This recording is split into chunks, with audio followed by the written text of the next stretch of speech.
I don't recall having a twin brother, but the creature outside of my tent sounds exactly like me. A road trip sounds harmless, right? I just needed a little bit of time off from work, that's all. So I decided to take the first vacation of my life last year, but after what happened, I think this might also be my last.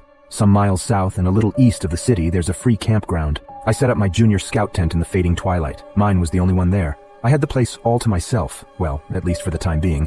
After a quick meal of apples pilfered from a previous campground, I did my usual travel log spiel to my video camera by lantern light before turning in. I'm not sure how long I slept.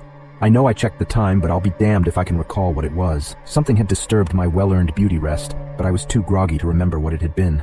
I sat up, too alert to fall back asleep, but too sleepy to be totally awake. Something brushed the side of my tent, and suddenly I was more awake than I'd ever been. From the sound of the footsteps, it was walking on 2 legs. That was a first. My mind immediately jumped to the worst possible conclusion. Bear. Sitting there in the dark with my heart beating in my throat, I had no way of telling which species I was dealing with.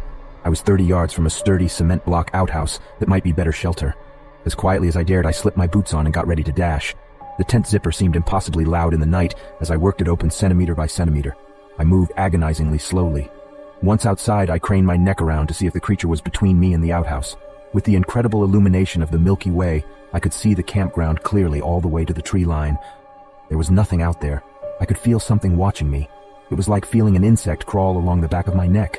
There was no logical way for me to know something had its eyes on me, but out there in the dark, in the middle of nowhere, all alone, I couldn't dismiss it. Still on high alert, I crept along and tried not to crunch the gravel under my feet too loudly. The outhouse was still my best bet.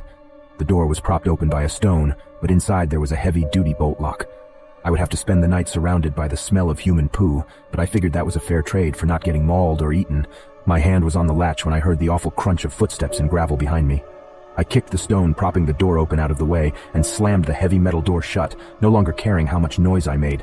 Whatever was on the other side had thumbs. Something tugged on the door as I struggled to bolt it shut. I won, but it was close. There was a metal mesh along the top of the structure for ventilation. Through it, I heard the bellows of heavy breathing that matched my own. My phone was back in my tent because I'm an idiot. There was no way to tell time. The same stupid impulse that brought me out there in the first place kicked in. I had to know. Hello? Silence. Maybe they hadn't heard me. And then, hello? My heart dropped. The voice was masculine like my own, and the sound of it was a kick to the gut. I couldn't even tell you why it made me so uneasy. I'm sorry, I thought I was alone, I said. I'm alone. Every syllable was jarring. I'm sorry, I freaked out. I didn't think there was anyone else here. Sorry, I'm here. You'd think now that I knew it was another camper I would have opened the door, but I never did. Some deeply buried instinct kept me from taking my hand off the bolt. You scared the crap out of me. Are there more tent sites out in the trees or something? I'm something. There are more. His words made me sick to my stomach. Again, I couldn't have even told you why. Only that they did. From his odd word choice, I guessed English wasn't his first language. Do you need to go? Use the bathroom, I mean? Because I'm going to be in here a while. That wasn't a lie. I wouldn't have opened that door if it was my own mother on the other side. You need to go. His grasp of English was improving with every sentence. There was something weird about that. Look, I'm sorry if I scared you, but you started it by creeping around in the dark. I won't come out. Can you go somewhere else? I'll be gone in the morning, I promise. I just wanted to sleep in peace. You need to be gone. I promise you I creep in the dark. You won't be here in the morning. Fear cemented my mouth shut. The more I spoke, the more he did, and I didn't want to hear his voice anymore. I had the feeling I was feeding words to him. I was horrified. The same instinct that told me to keep quiet the first time kept me from running my dumb mouth off again. I was either dealing with someone who was not mentally well, or was something else entirely.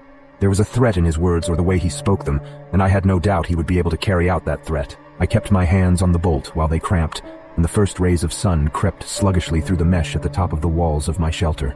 It wasn't until the sun was strong enough to make me sweat in my self-imposed prison that I felt brave enough to speak again. Hello? Are you still out there? Hello? Anyone? There was no answer, which was the best outcome I could hope for. I opened the door. My tent was untouched, at least from a distance. The oppressive feeling of being watched had dissipated. I dressed and broke down camp in record time. My moped cranked to life, but it wasn't until I went to put my helmet on that I saw the footprint. In a clear outline of fresh mud, there was a single print on the smooth gray of the stone. Not human, but a hoof like that of an unshod horse or goat. It was so fresh, so vivid.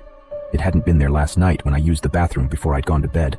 In the soft mud in front of the outhouse door were more of the same, some of them on top of my own boot prints. If you want to go looking for whatever the hell it was, be my guest. Just be careful with your words out there, because I figured out what was wrong with that voice when I watched the playback of my travelogue video. The voice of that creature was my own.